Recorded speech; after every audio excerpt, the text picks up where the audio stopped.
Hello বন্ধুরা, আমি শুভ্রা রান্নাঘরে ভুরিভোজ চ্যানেলে আপনাদের স্বাগত জানাই। আজকে আমি বানাবো এগলেস ভ্যানিলা স্পঞ্জ কেক। আমার এই ছোট্ট চ্যানেলে সবথেকে বেশি ভিউজ হওয়া রেসিপিটা হলো প্রেশার কুকারে ভ্যানিলা স্পঞ্জ কেক কী করে বানানো হয় সেই রেসিপিটা। আপনারা অনেকেই দেখেছেন আর অনেকে বানিয়েও আমাকে রিভিউ দিয়েছেন যে খুব ভালো হয়। তো তার জন্য অনেক দিনই ইচ্ছা ছিল এরকম একটা এগলেস ভ্যানিলা স্পঞ্জ কেকের রেসিপি শেয়ার করব, আর আজকে আপনাদের সাথে সেই রেসিপিটাই শেয়ার করছি। চলুন তবে দেখে নেওয়া যাক।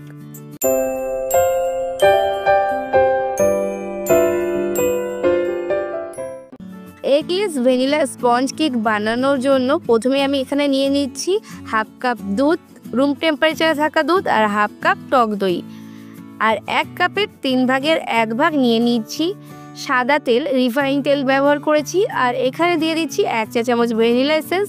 সমস্ত কিছু নেড়ে চেড়ে মিশিয়ে নিচ্ছি। আর এখানে কিন্তু দুধটা আমি আগে থেকে জাল করে ঠান্ডা করে নিয়েছি। মিশ্রণটাকে সরিয়ে রাখছি। আর এখানে একটা কেক মোল্ড নিয়ে নিয়েছি। কেক মোল্ডটাকে আগে রেডি করে রাখবো। তার জন্য প্রথমে আমি 1 চা চামচ তেল দিয়ে দিলাম। আমার কাছে এরকম একটা কেক মোল্ড ছিল, তাতেই কেকটা বানাচ্ছি। আর তেলটা দিয়ে খুব ভালো করে ব্রাশ করে নিচ্ছি। আপনাদের কাছে কেক মোল্ড না থাকে যে কোনো অ্যালুমিনিয়ামের বাটি বা একটু মোটা স্টিলের বাটিতেও কেকটা বানিয়ে নিতে পারেন। প্রথমে আমি তেলটাকে ভালো করে কেক মোল্ডের ধারে মাখিয়ে নিয়েছি। এরপর এর মধ্যে আমি দিয়ে দিচ্ছি 1 টেবিল চামচ গুঁড়ো ময়দা। আমি গুঁড়ো ময়দা কেক মোল্ডের চারিধারে লাগিয়ে নেব ভালো করে, এরকমভাবে ঘুরিয়ে ঘুরিয়ে যাতে সমস্ত দিকে ময়দাটা মেখে যায়। এইভাবেই আমি কেক মোল্ডটা তৈরি করে নিচ্ছি। আপনাদের কাছে বাটার পেপার থাকলে বাটার পেপারও ইউজ করতে পারে। লাস্টে এক্সট্রা ময়দাটা এরকমভাবে একটু টোকা মেরে এক জায়গায় করে নিয়ে এটাকে ফেলে দেব। আর আমাদের কেক মোল্ডটা রেডি হয়ে গেছে। এরপর গ্যাসে একটা কড়াই বসিয়ে দিয়েছি আর তার মধ্যে একটা স্ট্যান্ড রেখে দিয়েছি। এইটা একটা পুরনো ননস্টিকের কড়াই, আর নতুন কড়াইতে কেক বেক না করাই ভালো। আমি এই কড়াইটাতে কেক বেক করে থাকি, তাই এটাই বসিয়েছি। নতুন কড়াই করলে তাড়াতাড়ি কড়াইটা খারাপ হয়ে যায়। আর এরপর এটাকে ঢাকা চাপা দিয়ে প্রিহিট করে নেব মোটামুটি 10 মিনিট মতো। আপনারা চাইলে একইভাবে প্রেশার কুকারেও কেকটা বেক করে নিতে পারেন। এরপর যে মিশ্রণটা তৈরি করে রেখেছিলাম লিকুইড মিশ্রণটা, তার মধ্যে একটা চালনি রেখে দিচ্ছি। আর তার মধ্যে দিয়ে দিচ্ছি 1.5 কাপ ময়দা। প্রথমে আমি 1.5 কাপ ময়দা দেওয়ার পর একটু চেলে নিচ্ছি। আর ময়দাটাকে চালনির মধ্যে দিয়ে চেলেই ব্যবহার করবেন। কেকে সবসময় সমস্ত ড্রাই ইনগ্রিডিয়েন্টস একটু চেলে দিলেই ভালো হয়, এতে কেকটা অনেক বেশি স্পঞ্জি হয়।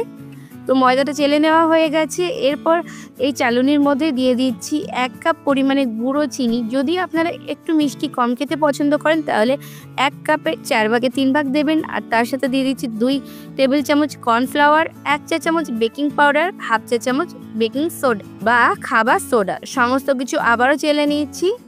এইভাবে কেক বেক করার সময় সবসময় চেষ্টা করবেন গুঁড়ো চিনি ব্যবহার করা, কারণ গোটা চিনি দিলে সেক্ষেত্রে তাড়াতাড়ি মিশবে না আর কেকটাও ভালো খেতে হবে না। তার জন্য আমি সমস্ত কিছু মেজারিং কাপে মাপ করেছি। আপনাদের কাছে না থাকে বড় সাইজের চায়ের কাপেও কিন্তু মাপ করে নিতে পারেন।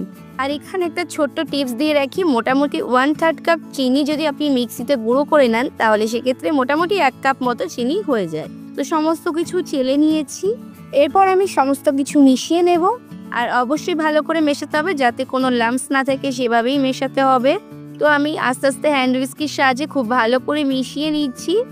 আর আপনারা যে কেকটা যদি প্রেশার কুকারে বেক করতে চান তাহলে আমার আগে যে রেসিপিটা দেওয়া আছে 4 কাপ মেপে প্রেশার কুকারে ভ্যানিলা স্পঞ্জ কেকের, সেই রেসিপিটা দেখে নিতে পারেন। ওখানে কিন্তু আমি প্রেশার কুকারে বেক করেছি। সেখানে কিন্তু কেকটা আমি ডিম দিয়ে বানিয়েছিলাম। আমি ওপরে আই বাটনে রেসিপি লিঙ্ক দিয়ে দেব। আর এখানে আমার মিশ্রণটা তৈরি হয়ে গেছে। একটু ঘন লাগছিল, তার জন্য আমি 2 টেবিল চামচ দুধ অ্যাড করেছি। কেকের ব্যাটার যেরকম হয় সেরকম হয়নি, একটু ঘন হয়ে গেছিল, তাই এই দুধটা অ্যাড করে মিশিয়ে নিচ্ছি। খুব বেশি পরিমাণে দুধ অ্যাড না করাই ভালো, তাহলে কিন্তু মিশ্রণটা বেশি পাতলা হয়ে যায়। দুধটা মেশানো হয়ে গেছে আর দেখুন ব্যাটারটা কিন্তু একদম স্মুথ একটা ব্যাটার তৈরি হয়ে গেছে। ঠিক এরকমই স্মুথ একটা ব্যাটার আমাদের লাগবে কেকটার জন্য। এরপর আগে থেকে যে কেক মোল্ডটা রেডি করে রেখেছিলাম তার মধ্যে এই মিশ্রণটা দিয়ে দিচ্ছি। দেখতেই পাচ্ছেন মিশ্রণটা কতটা স্মুথ হয়েছে, আর থিকনেসটাও দেখে বুঝতে পারছেন। এরকমই একটা ব্যাটার কিন্তু আমাদের এগলেস কেকের জন্য প্রয়োজন। একদম মাঝখান বরাবর ঢালতে হবে। আর মিশ্রণটা দেওয়ার পর খুব বেশিক্ষণ বাইরে না রাখাই ভালো, তার জন্য আমি আগে থেকে কেক মোল্ডটা রেডি করে রেখেছিলাম। আর বেকিং করার জন্য কড়াইটাও আগে থেকে রেডি করতে দিয়েছিলাম। সম্পূর্ণ কেকের মিশ্রণটা আমি কেক মোল্ডে ঢেলে নিয়েছি। এরপর আমি যে কেকের মোল্ডটা রয়েছে এটাকে কিন্তু একটু ধরে ধরে ট্যাপ করে নেব, যাতে এক্সট্রা বাবলস থাকলে ভেতরে সেটা বেরিয়ে আসে। ঠিক এরকমভাবে ধরে মাঝখান বরাবর এরমভাবে একটু ট্যাপ করে নিতে হবে।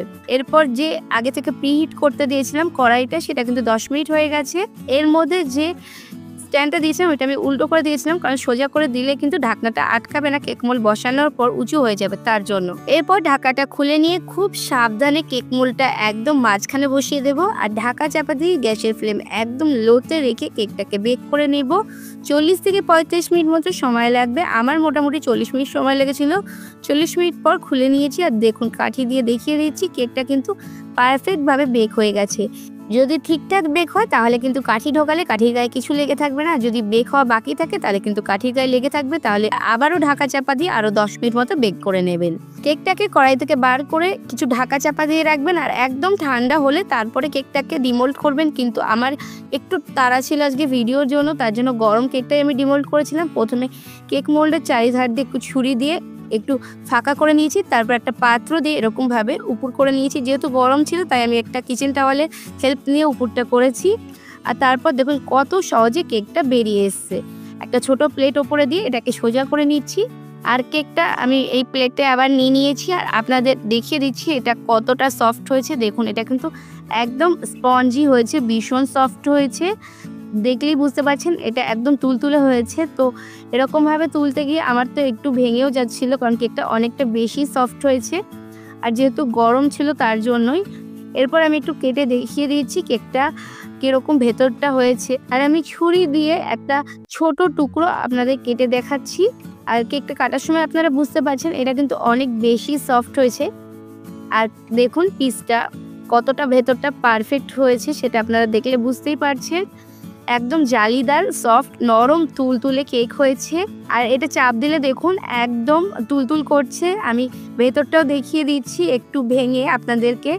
একদম জালিদার স্পঞ্জ কেক তৈরি হয়েছে।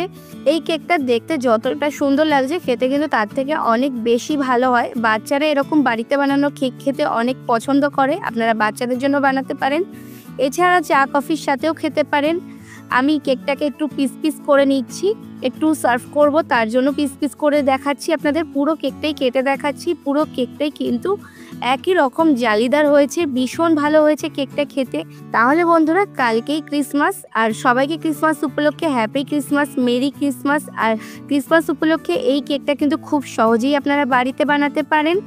আর আমার আজকের রেসিপিটা কেমন লাগলো অবশ্যই কমেন্টস করে জানাবেন। ভালো লাগলে লাইক শেয়ার করে অন্যদের দেখার সুযোগ করে দেবেন। আর যদি এখনও আমার চ্যানেলটাকে সাবস্ক্রাইব না করে থাকেন তাহলে তাড়াতাড়ি সাবস্ক্রাইব করে পাশে থাকা বেল আইকনে ক্লিক করে দেবেন, যাতে পরবর্তীকালে চ্যানেলে যখন নতুন কোনো রেসিপির ভিডিও আপলোড করব সবার আগে আপনাদের ফোনে নোটিফিকেশান পৌঁছে যায়।